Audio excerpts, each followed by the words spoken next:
Programme میں ایک مرتبہ پھر آپ کو خوش آمدید کہتا ہوں۔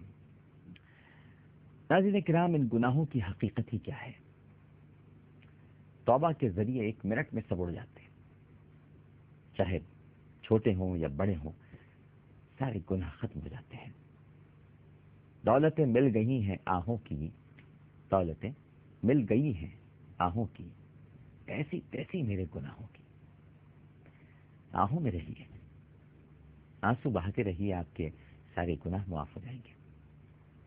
یعنی جب اللہ تعالیٰ نے آپ کو آہوں کی دولت عطا فرما دی ہے، دل ندامت سے سلگ رہا ہے اور انسان اللہ تعالیٰ کے حضور حاضر ہے اور اپنے گناہوں کی معافی مانگ رہا ہے، اور یہ رمضان المبارک اسے مل گئے ہیں، تو پھر ناظرین کرام اس ندامت کے اظہار کے بعد پھر یہ گناہ ہمارا کیا بگاڑ لیں گے؟ لہذا جب توبہ کا راستہ کھلا ہوا ہے تو پھر مایوسی کا یہاں پر کوئی گزر نہیں ہے۔ حضرت ابو ہریرہ رضی اللہ تعالی عنہ ارشاد فرماتے ہیں کہ نبی کریم صلی اللہ علیہ وآلہ وسلم نے ارشاد فرمایا کہ کوئی شخص اپنے عمل کی بدولت نجات نہیں پائے گا۔ جن کو اپنے اعمال پر بڑا ناز ہے وہ ذرا توجہ سے سن لیں کہ کوئی بھی شخص اپنے عمل کی بدولت نجات نہیں پا سکے گا۔ صحابہ کرام رضوان اللہ تعالی علیہم اجمعین نے عرض کیا، یا رسول اللہ، کیا آپ بھی؟ اب نبی کریم صلی اللہ علیہ وآلہ وسلم کے جو اعمال ہیں ہم کیا مقابلہ کریں گے؟ لیکن چونکہ سوال کرنے والے صحابہ ہیں، انداز صحابہ کا ہے اور جواب دینے والے انسان کامل ہیں، اللہ کے حبیب ہیں، تو وہ انہی کے انداز سے ان کو سمجھاتے تھے۔ کبھی بھی ان جملوں کا مطلب یہ مت لیجیے گا کہ گویا رسول کریم صلی اللہ علیہ وآلہ وسلم یہ بات اپنے لیے کہہ رہے ہیں، سوال کرنے والے کے لیے یہ بات کہہ رہے ہیں، کیونکہ جو سوال کرنے والا ہے اس کی جگہ پہ جا کے اس کو سمجھانا پڑتا ہے، اس کے گناہوں کو دیکھ کر سمجھانا پڑتا ہے۔ لہذا جب صحابہ کرام رضوان اللہ تعالی علیہم اجمعین نے عرض کیا کہ کیا یا رسول اللہ آپ بھی؟ تو آپ نے فرمایا کہ ہاں میں بھی، مگر اللہ کی رحمت مجھے ڈھانپ لے۔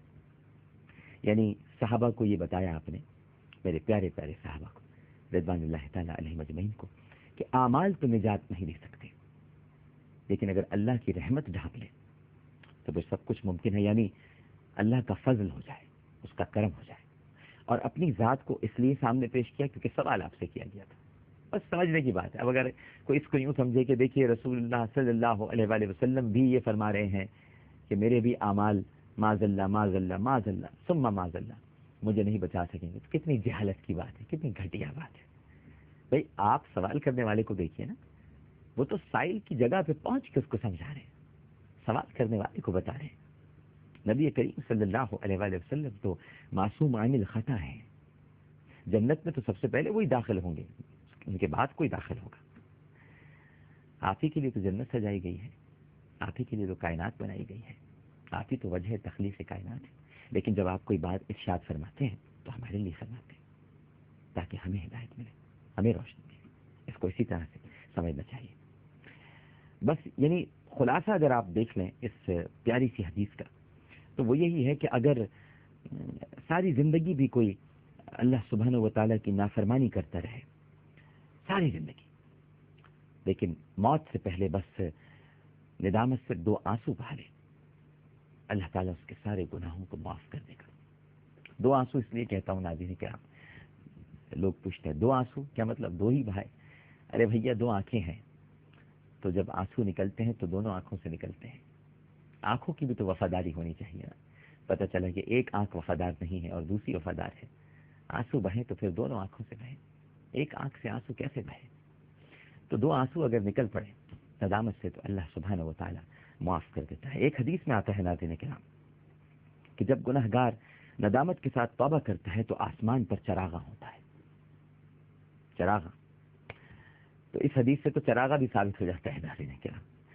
جو لوگ چراغاں کے بارے میں عجیب و غریب باتیں کرتے ہیں، اس حدیث سے ثابت ہو جاتا ہے کہ جب گنہگار ندامت کے ساتھ توبہ کرتا ہے تو آسمان پر چراغاں ہوتا ہے، اور اللہ سبحانہ و تعالیٰ فرشتوں کے ذریعے آسمان میں یہ اعلان کراتا ہے کہ میرے ایک بندے نے صلح کر لی اور مجھ سے روٹھا ہوا بندہ میری طرف واپس آ گیا۔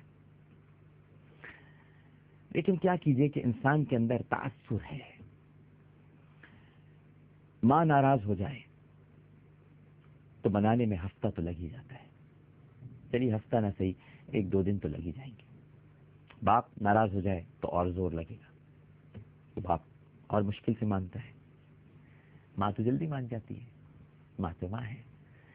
ہمارے ایک کوئی فنکار ہیں جنہیں عورت بننے کا بڑا شوق ہے. وہ عورت بن جاتے ہیں. عورت تو بن گئے وہ، لیکن جسم ویسا بنا لینے سے، یعنی حلیہ ویسا بنا لینے سے ماں تو نہیں بن سکے. عورت کے جذبات تو نہیں لا سکے. لہٰذا انہوں نے اپنی ماں کو مارا. بڑا تشدد کیا انہوں نے اپنی ماں کو. لیکن اس کے کچھ گھنٹوں کے بعد ہی جب ان کو پکڑ کے پولیس لے گئی تو ماں نے معاف کر دیا. عورت کا روپ اختیار کر لینا میرے بھائی بڑا آسان ہے، میک اپ کے ذریعے، ساڑی پہن کے آواز نکالنا. لیکن عورت بننا بڑا مشکل ہے. ماں بننا بہت مشکل ہے. ماں نہیں بن سکے. تو میں عرض کر رہا تھا کہ انسان کے اندر تعصب ہے. ماں ناراض ہو جائے تو منانے میں ہفتے لگ جاتے ہیں. باپ ناراض ہو جائے تو اور زیادہ زور لگتا ہے. اور بیوی ناراض ہو جائے تو بڑے پاپڑ بیلنے پڑتے ہیں. بھائی جن کی بیویاں ناراض ہوتی ہیں وہ زیادہ جانتے ہوں گے. بڑے پاپڑ بیلنے پڑتے ہیں، بڑا بنانا پڑتا ہے. لیکن اللہ تعالیٰ کے یہاں ایسا نہیں ہے. ایک شخص نے 70 سال اللہ کی نافرمانی میں گزار دیے. اب 70 سال کے بعد وہ کہتا ہے کہ اے اللہ، میں تیری بارگاہ میں نادم ہوں اور ندامت کے ساتھ عرض کرتا ہوں کہ تو میرے گناہوں کو معاف کر دے. تو اللہ سبحانہ و تعالیٰ اس سے یہ نہیں کہتا، بالکل نہیں کہتا کہ تو نے 70 سال تک میری نافرمانی کی ہے میرے بندے، اب جب تو 70 سال تک توبہ نہیں کرے گا میں تجھے معاف نہیں کروں گا. ایسا نہیں کہتا. بلکہ جب بندہ توبہ کرتا ہے کہ اے اللہ تو مجھے معاف کر دے، تو لمحے کے 1000ویں حصے میں پروردگار اپنے بندے پر مہربان ہو جاتا ہے، کیونکہ وہ تو بہت مہربان، نہایت رحم کرنے والا ہے. ناظرین، پروگرام پیش کرتے تھے مجھ سے کوئی غلطی، کوئی سہو تو اپنے رب کے حضور معافی کا خواستگار اور توبہ کا طلبگار ہوں. اور میری کوئی بات بھی اگر آپ کو بری لگی ہو، طبیعت پر گرہ گزری ہو، تو مجھے بھی معاف کر دیجیے گا. ہمارے یہ سلسلہ چل رہا ہے، انشاءاللہ چاند رات تک ہم کوشش کرتے رہیں گے کہ اس ماہ مبارک کی تمام مبارک راتوں اور دنوں کو توبہ میں، دعائے مغفرت میں، اللہ کے حضور بخشش میں گزار دیں. کوشش کریں گے. اللہ تعالیٰ قبول فرمائے. عامر آخر حسین کو اجازت دیجیے. زندگی رہی تو انشاءاللہ کل پھر آپ سے ملاقات ہوگی. اللہ حافظ.